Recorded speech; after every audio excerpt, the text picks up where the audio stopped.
Bom dia a todos. É com muita alegria que eu estou aqui, podendo colaborar nesse evento. E eu gostaria até de pedir para a professora Maria Benítez, né? Assim, parece que a gente combinou o que ia falar, Maria Benítez. Então, eu gostaria de pedir se você pudesse cantar para nós aquela música. Para decidir se sigo por mim, esta sangre en tierra, este corazón que bate su parte, sol y hierba. Vítor Heredia, argentino. Para decidir si sigo poniendo esta sangre en tierra, este corazón que bate su parte, sol y tierra. Só necessito que estés aqui com os olhos claros. Fogata de amor me guia, razão de viver minha vida. Então, Vítor Heredia, cantor argentino. Essa música é belíssima, né? Aí queria que a Maria Benítez cantasse, né, para nós. Porque falar de processo de subjetivação é falar dessa fronteira entre eu e você. Desse campo altamente potente, altamente vigiado, onde corre o risco de se produzir uma novidade.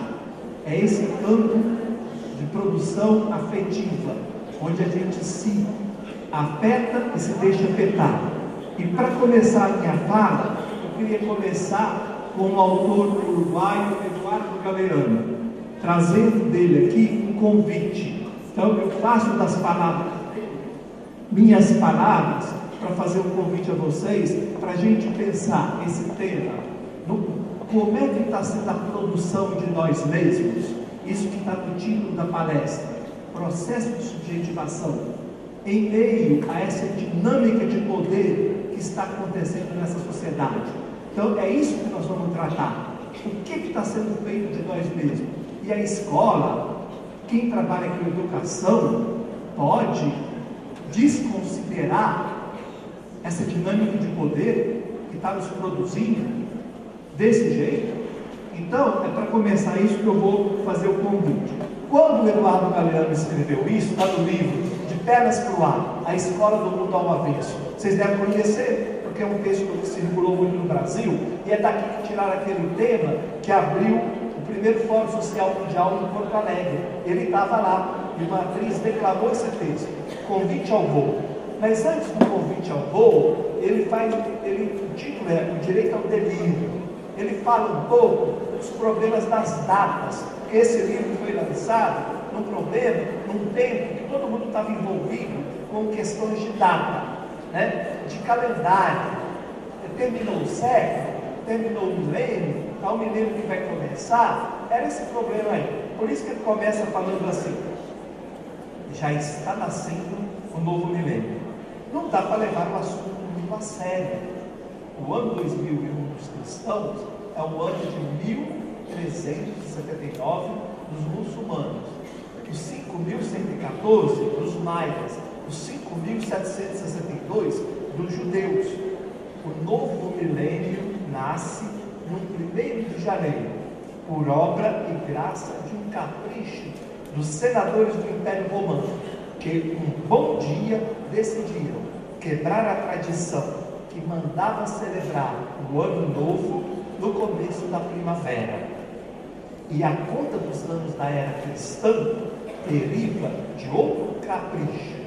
Um bom dia, o Papa de Roma decidiu datar o nascimento de Jesus, embora ninguém saiba quando nasceu. O tempo zomba dos limites que lhe atribuímos, para crer na fantasia de que nos obedece. Mas o mundo inteiro celebra e teme essa fronteira. Tá? Então aqui termina a parte das datas. Agora eu vou passar a parte que me interessa mais, que é um convite ao voo. Isto é, eu faço esse convite para vocês também. Convite ao voo. Vamos voar? Eu tomo a palavra voo aqui, muito associada ao termo liberdade, que é o termo que a Maria Denise tratou aqui. A educação como prática da liberdade, a educação para a liberdade, a relação entre democracia e liberdade. O voo, para mim, é a expressão máxima da liberdade. É a gente poder voar, poder produzir condição de estar livre. Qual é o convite que o Eduardo Galeano nos faz? Milênio vai, milênio vem, a ocasião é propícia para que os oradores de inflamado verbo discursem sobre os destinos da humanidade e para que os porta-vozes da ira de Deus anunciem o fim do mundo, o aniquilamento geral, enquanto o tempo, de boca fechada, continua sua caminhada ao longo da eternidade e do mistério. Verdade seja dita, não há quem resista. Numa data assim, por mais arbitrária que seja, qualquer um sente a tentação de perguntar: como será o tempo? Que será? E vacilar saber como será. Temos uma única certeza: no século XXI, se ainda estivermos aqui, todos nós seremos gente do século passado, e pior ainda, do milênio passado. Embora não possamos adivinhar o tempo que será, temos sim o direito de imaginar o que queremos que seja. Em 1948 e em 1976, as Nações Unidas proclamaram extensas listas de direitos humanos, mas a imensa maioria da humanidade só tem o direito de ver, ouvir e calar. Que tal começarmos a exercer o jamais proclamado direito de sonhar? Que tal delirarmos um pouquinho? Vamos fixar o olhar num ponto além da infâmia, para adivinhar outro mundo possível. O ar estará livre de todo veneno que não vier dos medos humanos e das paixões humanas. Nas ruas, os automóveis serão esmagados pelos cães. As pessoas não serão dirigidas pelos automóveis, nem programadas pelo computador, nem compradas pelos supermercados e nem olhadas pelo televisor. O televisor deixará de ser o membro mais importante da família e será tratado como o ferro de passar e a máquina de lavar roupa. As pessoas trabalharão para viver, ao invés de viver para trabalhar. Será incorporado aos códigos penais o delito da estupidez, cometido por aqueles que vivem para ter e para ganhar, ao invés de viver apenas por viver. Como canta o pássaro sem saber que canta, como brinca a criança sem saber que brinca. Em nenhum país serão presos os jovens que se negarem a prestar o serviço militar, mas irão para cadeias que desejarem prestá-lo. Os economistas não chamarão o nível de vida ao nível de consumo, nem chamarão qualidade de vida a quantidade de coisas. Os cozinheiros não acreditarão que as lagostas gostam de ser servidas vivas. Os historiadores não acreditarão que os países gostam de ser invadidos.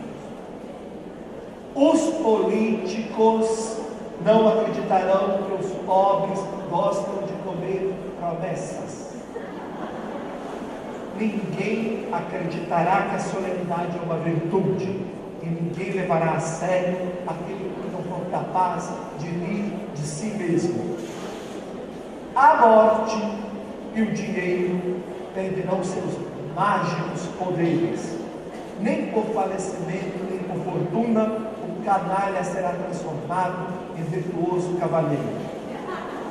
Ninguém será considerado herói ou pascasco por fazer o que que acha justo, em lugar de fazer o que mais lhe convém.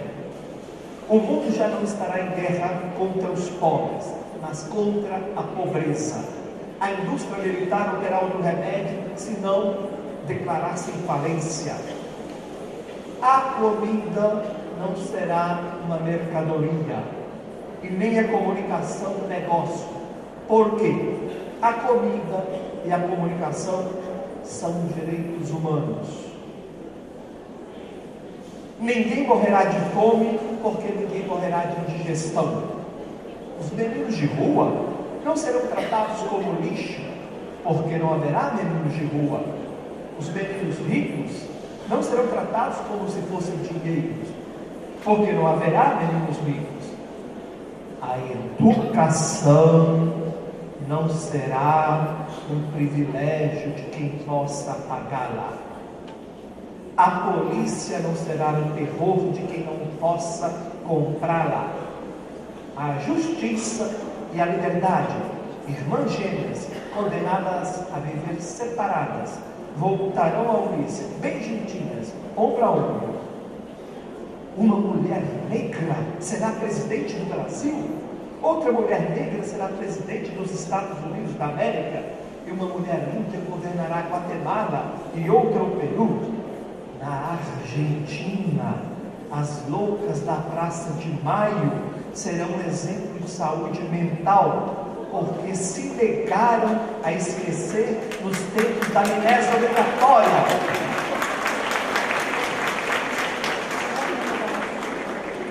A Santa Madre Igreja corrigirá os erros das tábuas de Moisés. E o sexto mandamento ordenará que se festeje o corpo.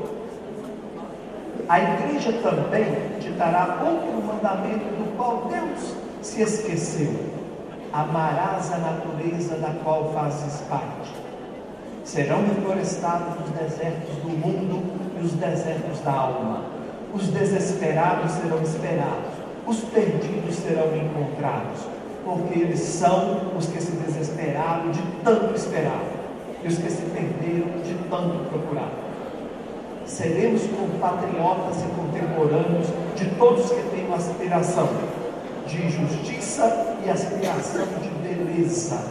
Tenham nascido onde tenham nascido, tenham vivido quando tenham vivido, sem que importe, nem um pouco, as fronteiras do mapa ou do tempo.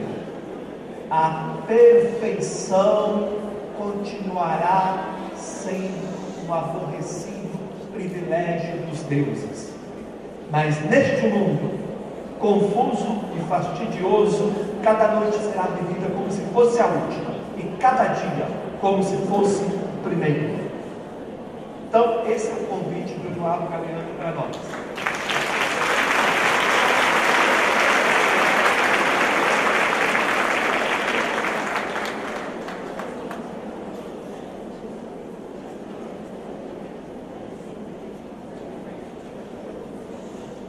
Ainda do Eduardo Galeano, eu não podia falar do que está acontecendo conosco se eu não trouxesse aqui para o nosso meio a pessoa mais importante que nos faz estar aqui, o educando, a criança. Então, em homenagem às crianças, eu vou trazer um texto pequenininho do Eduardo Galeano, que se chama Magia.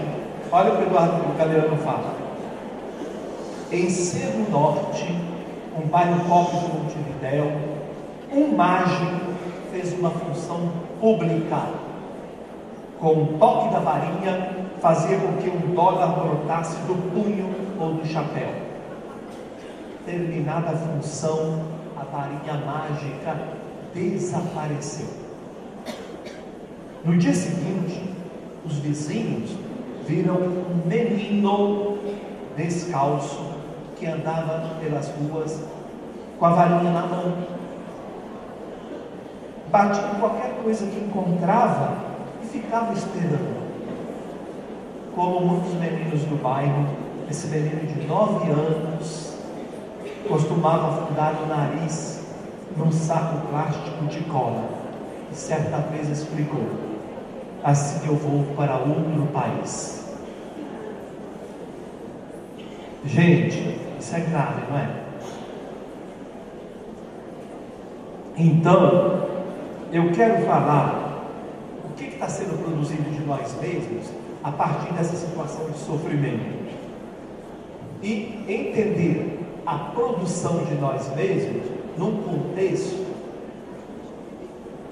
em que o poder está funcionando com esta dinâmica violenta, que alguns analistas até consideram como uma nova modalidade de guerra. E uma guerra tão mais violenta, porque ela começa por impermeabilizar a nossa pele para que a gente não sinta a guerra que está acontecendo. Começam por anestesiar os nossos corpos. E essa produção de nós mesmos, ela acontece num capitalismo que não está produzindo só mercadoria. É um capitalismo que, antes de produzir mercadoria, ele produz estilo de vida, ele produz uma estética da existência, ele produz mundos maravilhosos e depois diz assim: aqui está o pacote de bens, mercadorias para você consumir, para ter acesso a esse mundo maravilhoso. E do outro lado, tem um tanto aqui de profissionais, né? Terapeutas, personal trainers, etc e tal, para ajudar você a ter acesso a esse mundo maravilhoso. E assim vão nos produzindo. É sobre essa produção de nós mesmos é que eu quero tratar com vocês, alertando pelo seguinte: é muito sério se nós, que trabalhamos com a educação, se nós esquecermos de olhar para essa produção de nós mesmos. Não é possível hoje educar se a gente não estiver atento a essa produção de nós mesmos. Por quê? Porque nessa produção de nós mesmos, está acontecendo, está em andamento a aplicação de alguns dispositivos de domínio, de dominação, de controle, em lugares muito especiais. O primeiro lugar, aí eu até sugiro, se não é um momento da gente retomar uma categoria que foi usada pelo Paulo Freire, da colonização. Aí eu estou lembrando Paulo Freire lendo os africanos que inspiraram o Paulo Freire para escrever A Pedagogia do Oprimido. Paulo Freire estava no Chile, ele estava lendo Frantz Fanon, Albert Memmi, dois africanos. E lá nesses dois africanos, a categoria da colonização é muito forte.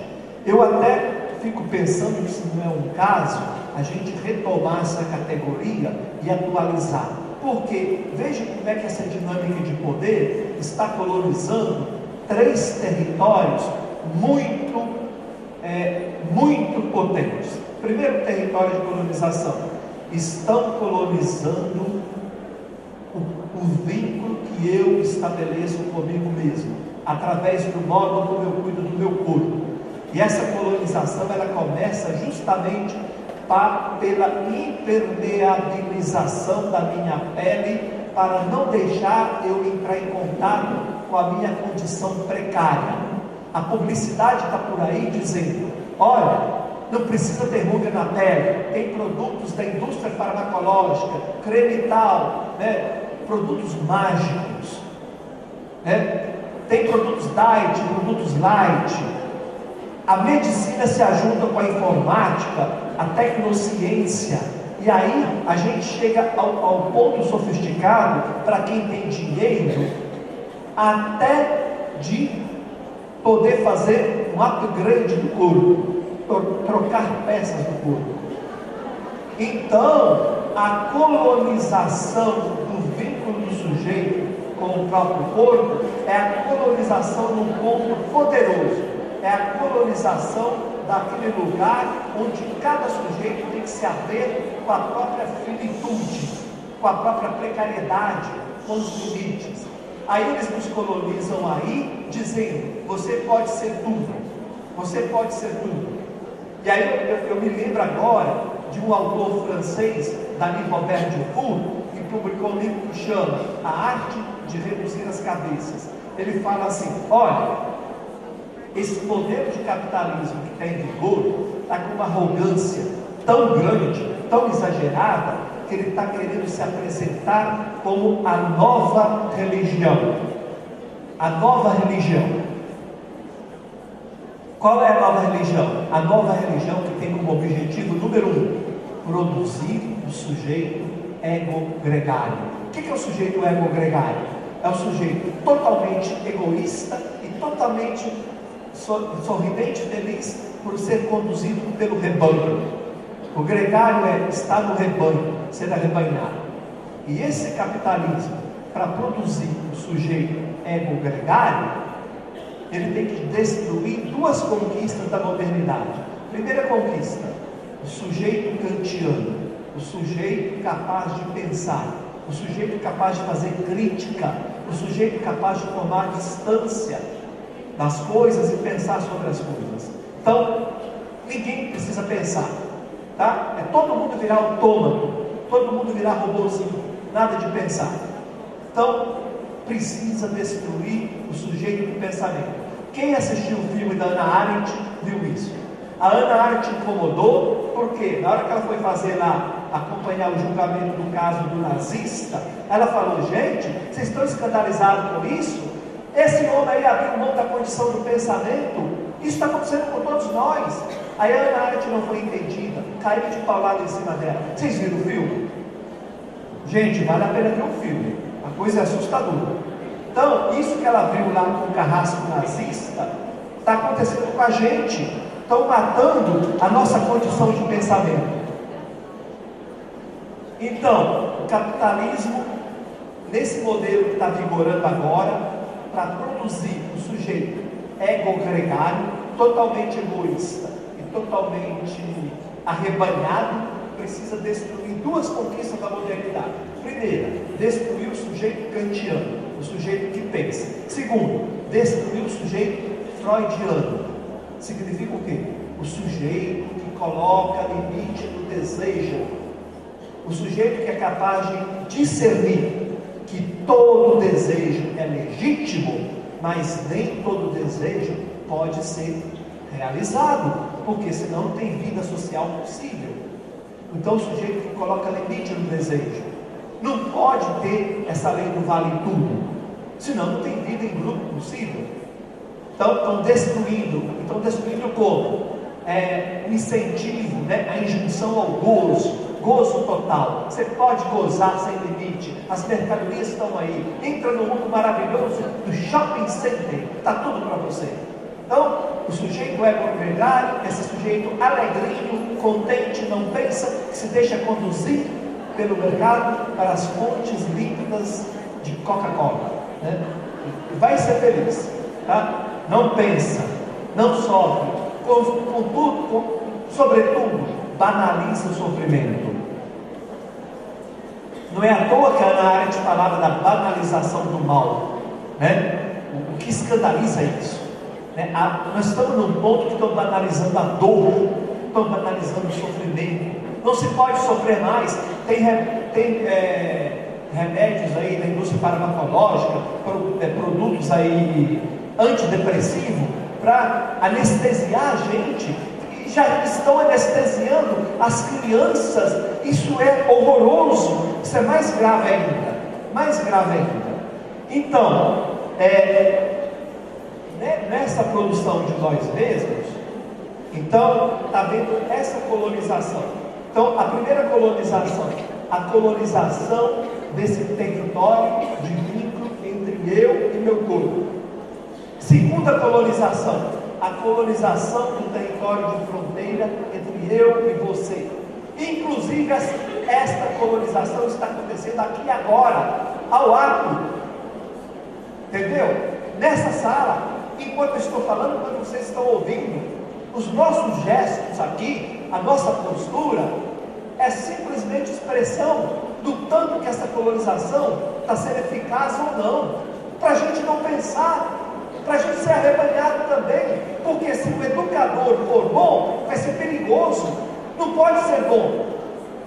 Então estão querendo destruir em nós também a condição de pensamento. Tá?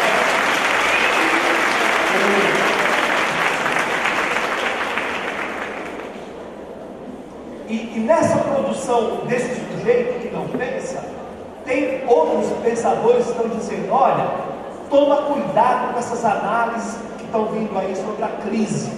Tem muita gente eufórica dizendo assim: nós estamos num grau de crise do capitalismo que ele já está no limite. Então esses pensadores, eles estão dizendo assim, o livro chama Nova Razão do Mundo, ensaio sobre a sociedade neoliberal, Christian Naval e Pierre Tardot. Eles falam assim: cuidado com essas análises. O que está acontecendo é uma implantação de uma nova racionalidade. E essa nova racionalidade tem 4 características. Quais são as 4 características? Deixa eu ver meu tempo aqui que eu não posso passar. Eu estou de olho no café lá no fundo. 4 características. Rapidinho. Primeira característica. Nesse novo arranjo da economia capitalista, o mercado não é concebido como algo natural, assim como foi no liberalismo clássico. Adam Smith, por exemplo. Esse novo capitalismo agora assume o mercado como projeto construtivista. É um projeto que tem que ser construído dia a dia. Por isso que eles disputam palmo a palmo. A disputa está acontecendo aqui, dentro dessa sala. O mercado, gente, não cochila. Ele não está brincando em serviço. Estão disputando palmo a palmo nesse Brasil, sobretudo agora, quando está em briga no Brasil, projetos diferentes de sociedade brasileira. Não é à toa que a campanha presidencial já começou antecipada. Estão disputando palmo a palmo, que a guerra é violenta. Então, primeira coisa, esse mercado não é natural, ele é construído. Segunda característica, o mercado não está apoiado no intercâmbio, na troca. Não, ele está apoiado pela lógica da competição. É a competição. A competição é a lei maior. A competição como norma geral das práticas econômicas. E as elites empresariais são tão espertas que elas disseram assim: o Estado tem que cuidar de um arranjo jurídico para fiscalizar a obediência a essa lei maior da competição, porque nós não confiamos nem nós mesmos. Porque se deixar a coisa solta, a guerra aqui vai atrapalhar o lucro. Então eles são tão cínicos que eles dizem assim: vem cá tomar conta que a coisa é feia. Então, estão dizendo assim: olha, a lei máxima é a competição e o Estado tem um papel, ajudar a controlar para que tenha um pouco de ordem nesse terreno. Terceira característica, o Estado não vai ser só o vigia, não. O Estado não pode se colocar como exceção da regra. O Estado também tem que se reinventar a partir do princípio da competição. Para isso, o Estado tem que virar empresa. O Estado tem que virar uma empresa. Ele tem que se construir de acordo com as normas do mercado. E a quarta característica, aí entra o tema que me interessa mais, tem a ver conosco. A exigência da competição atinge os indivíduos nas relações que eles mantêm consigo mesmos. Tem que formar o indivíduo empresa. Todos os indivíduos têm que se tornar empreendedores. A empresa é promovida a categoria de modelo de subjetivação. Cada qual é uma empresa administrada. E o capital tem que fazer frutificar. Olha, gente, a coisa é violenta. A coisa é violenta. E aí eu chamo a atenção para a escola, para a educação. O seguinte: na relação do sujeito, primeiro campo que chama a atenção, o campo epistemológico, o lugar onde a gente produz a compreensão do que está acontecendo no mundo e o que está acontecendo ao nosso redor, o lugar da produção do conhecimento. As pessoas estão tontas, há um bombardeio de informação.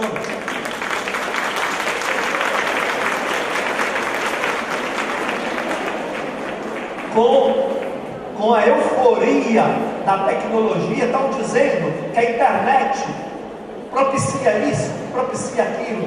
O adolescente está desnorteado, é um bombardeio de informação, é muito lixo circulando, ele não tem uma formação geral básica para ele discernir, para ele distinguir, para ele fazer boas escolhas. As pessoas estão tontas. Então, e depois, a lógica da exclusão também não dá perspectiva. A gente vê a tristeza no fundo do olho dos jovens. Eu trabalho numa universidade pública com jovens, que dói meu coração. Eu vejo a tristeza no fundo dos olhos deles. Eles estão perguntando sem saber que estão perguntando: qual o futuro que vocês nos oferecem? E eu não sei o que responder, me dá depressão, eu fico triste, porque eu não sei o que vai vir. Entendeu? Então é uma falta de perspectiva e ao mesmo tempo uma confusão, que a gente não entende o que está passando. Por outro lado, se na relação com o mundo está marcado por essa confusão, com essa sensação de estar tonto o tempo todo, devido a esse bombardeio de informação, na relação com cada um, a relação está marcada pela extrema solidão.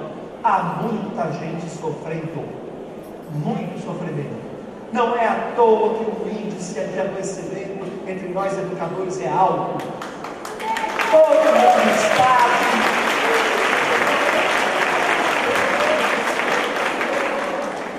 Todo mundo sabe a quantidade de afastamento de licença médica que nós tiramos. Todo mundo sabe, em todas as redes. Porque está tendo um adoecimento. Gente, esse adoecimento não é espontâneo. Não é espontâneo, é produzido. Porque para a produção dessa subjetividade, autômatos, computadores, esse sujeito é gregário, quanto mais doente a gente tiver, melhor é. Agora, para a gente enfrentar essa situação, porque eu tenho medo que isso que eu estou falando possa provocar depressão. Não é meu objetivo. Não é. Tá? Eu estou na educação por paixão, né? Eu gosto, eu não saberia fazer outra coisa. Então, qual é a perspectiva? Aí a perspectiva que eu gostaria de compartilhar com vocês tem a ver com aquilo que a Maria Clemense falou. Parece até que nós combinamos. A perspectiva para mim está na arte. Não é a arte como instrumento, não é a arte como ferramenta. Eu não estou falando de levar a arte para a escola, não. Eu estou falando de levar a escola para dentro da arte. É o contrário. Eu estou falando de um modo artista de educar, um modo artista de pensar a escola, um modo artista de ser professora, um modo artista de ser merendeira, um modo artista de ser servente, um modo artista de ser diretora.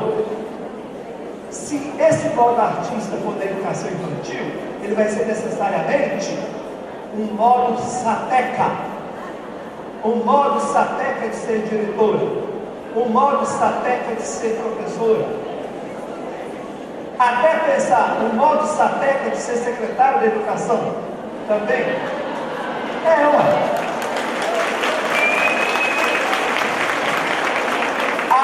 A sapequice da criança é expressão de saúde.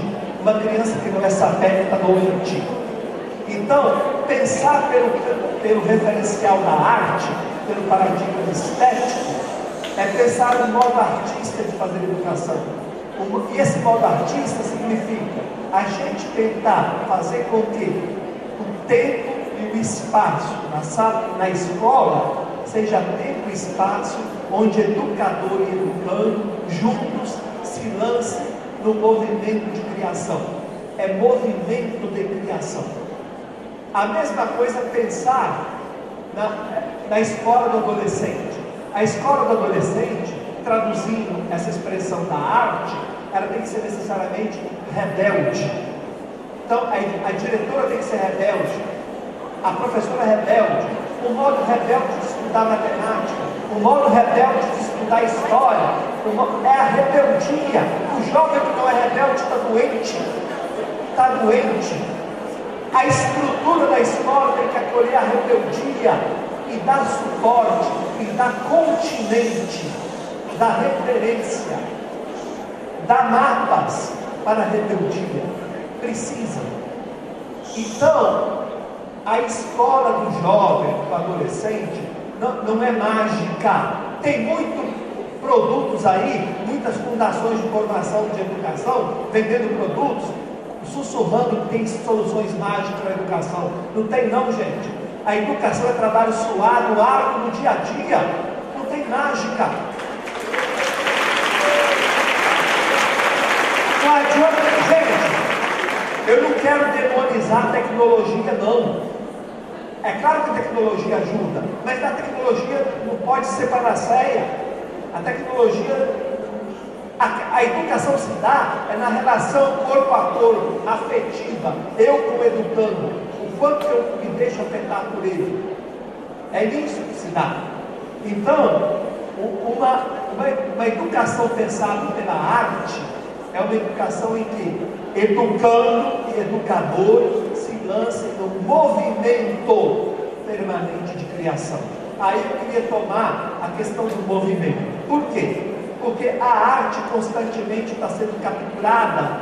Tem armadilhas aí querendo pegar a arte e capturar a arte para tirar dela a potência de rebeldia, para tirar dela a potência de criação. Então, o projeto pedagógico para enfrentar essa guerra que nós estamos vivendo hoje tem que ser um projeto pedagógico que tenha como eixo convocar no educando a sua potência de criação, criar nele essa condição de acreditar que ele pode ser o criador. Aí eu queria tomar o tema do movimento, porque eu preciso muito disso,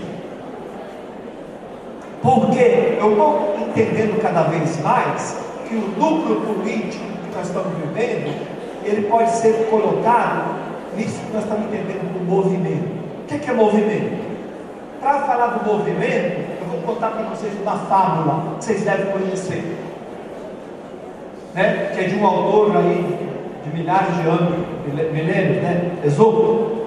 Vocês conhecem a fábula do rato da ratoeira? Vou contar. Olha,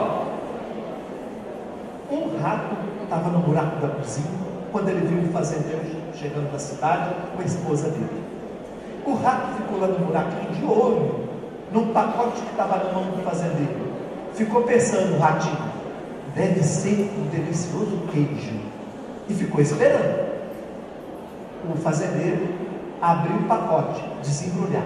Na hora que o fazendeiro desembrulhou o pacote, o que era? Uma ratoeira. O rato ficou desesperado, ficou apavorado, saiu do buraquinho dele e foi correndo pelo quintal. A primeira pessoa que ele encontrou no quintal foi a galinha. Ele gritou para a galinha: tem uma ratoeira na casa? Tem uma ratoeira na casa? A galinha ficou chateada: mas seu rato, para de me amolar, sai daqui. Você acha que tem que preocupar com a ratoeira? Eu não, sai daí. O ratinho, tadinho, ficou triste, correu lá no chiqueiro.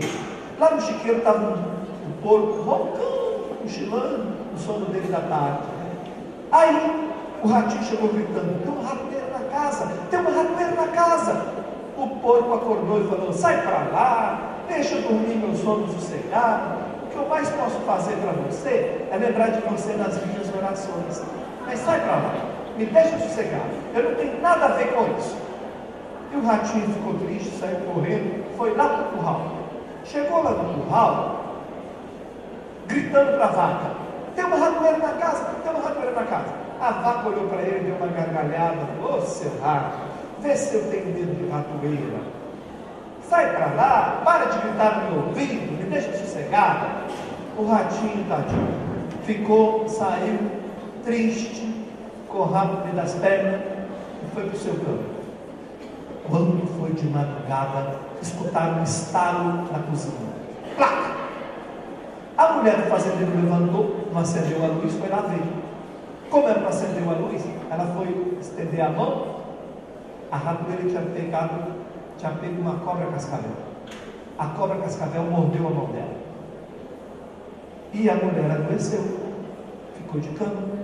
Vocês sabem que uma pessoa de cama doente nada melhor do que tomar canja de galinha. O fazendeiro foi lá, pegou a galinha e fez uma canja. A mulher, nada de melhorar, era uma família muito querida, muita gente veio visitar, tinha que dar comida para muita gente. Aí o fazendeiro foi lá no chiqueiro, pegou o porco, matou o porco, né? A mulher não melhorou, foi para o hospital, gente, triste, e veio a falecer. No dia do enterro, muita gente na fazenda, precisava arrumar comida para todo mundo. O fazendeiro foi lá no curral, matou a vaca. Aí a fábula termina com uma lição de moral que eu não lembro mais qual. Eu não lembro. É verdade. Mas gente, por quê? Ah, você lembra? Me conta. Ela lembra aqui. Eu não lembro mesmo não, gente. É verdade. Senão eu falava. Não é demagogia não. A moral é: o problema de um pode ser de todos. Obrigado. Legal. Que bom, né? Gente, que bom que a gente pode contar com o outro, né? E que bom também que eu posso reconhecer diante de vocês que eu sou um ser da precariedade. Eu também esqueço. Não tenho vergonha de falar isso não. Mas por que eu gostei dessa fala? Sabe por quê, gente? Eu acho que esse ratinho é muito sapeca. Muito do sapeca. Quando ele está gritando que tem uma ratoeira na casa, ele está dizendo para nós: gente, tem ratoeira na cultura brasileira. O que é ratoeira? Ratoeira são os dispositivos de dominação que querem interditar todo e qualquer movimento. Tem ratoeira dentro dessa sala. Tem ratoeira na Secretaria de Educação.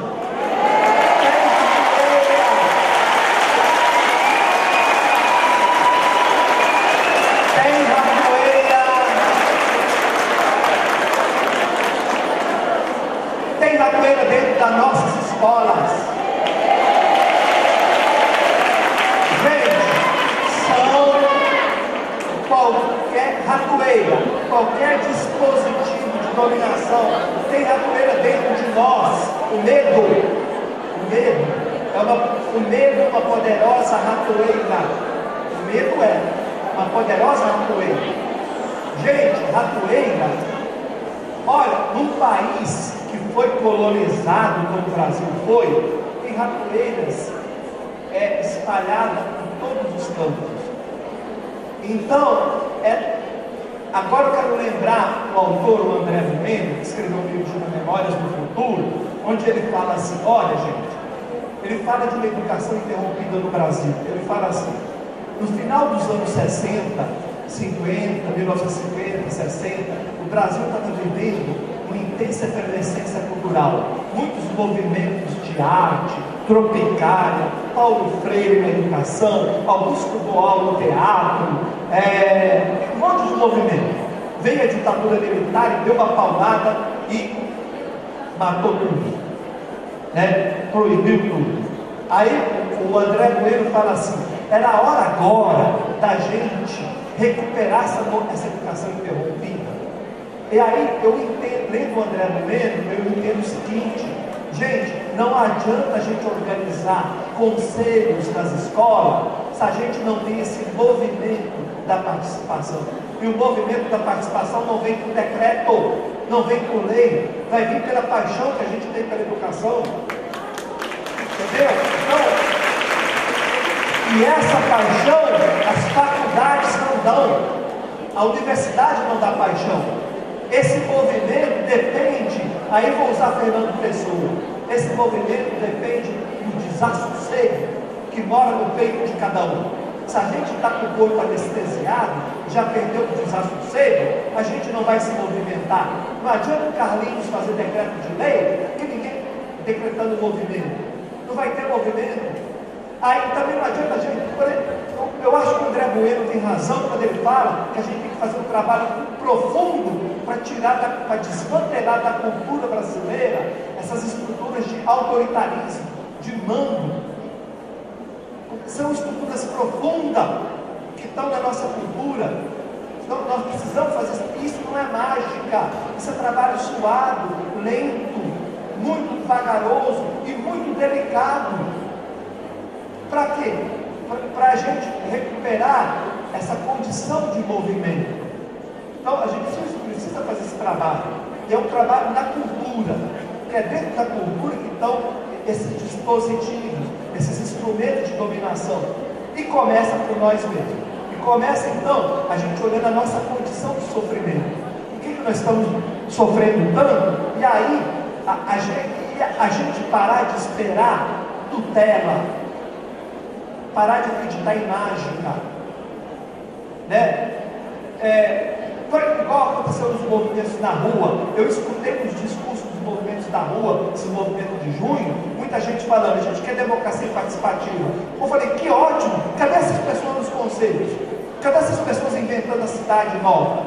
Porque falar que democracia participativa é fazer espetáculo de rua não me convence.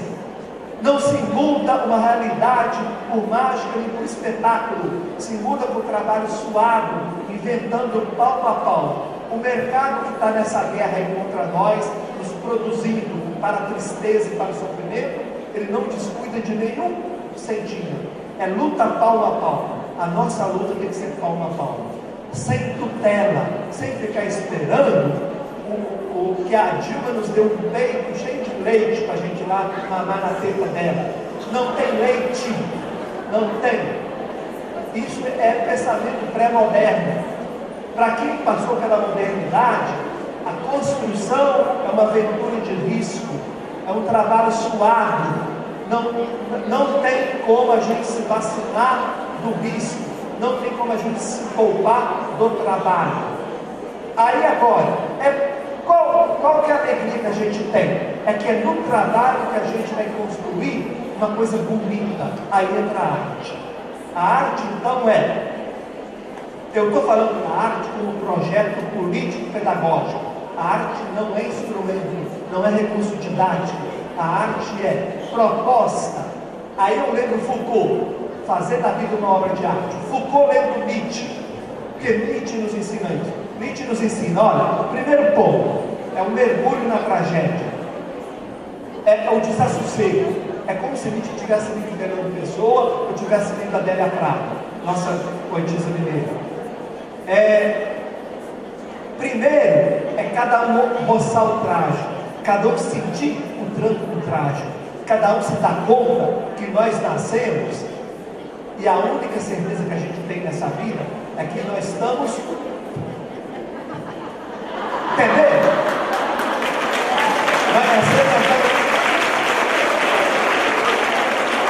Nós nascemos e nós estamos lascados. Agora, isso é motivo de ficar por aí chorando? Não, gente. Vamos ao encontro do outro. E é com o outro que a gente vai poder fazer da vida uma obra de arte. Pegar a vida na mão e fazer dela uma obra de arte. Seguindo a sugestão do Nietzsche, construir uma estética da existência. Recuperar a potência, a alegria de viver, a vida como potência. Fazer da vida uma obra de arte. E isso nós podemos fazer com as crianças, com os adolescentes e com os jovens. Se a gente se abre para a troca afetiva, verdadeira, honesta com a criança pela sapiência dela, ela é capaz de nos curar do nosso adoecimento, porque ela nos chama para essa sapiência. E se a gente ainda não matou a criança que mora em nosso peito, a gente vai conseguir ser sapeca junto com a criança. Gente, vamos fazer da vida uma obra de arte? Um beijo, um abraço para todos vocês.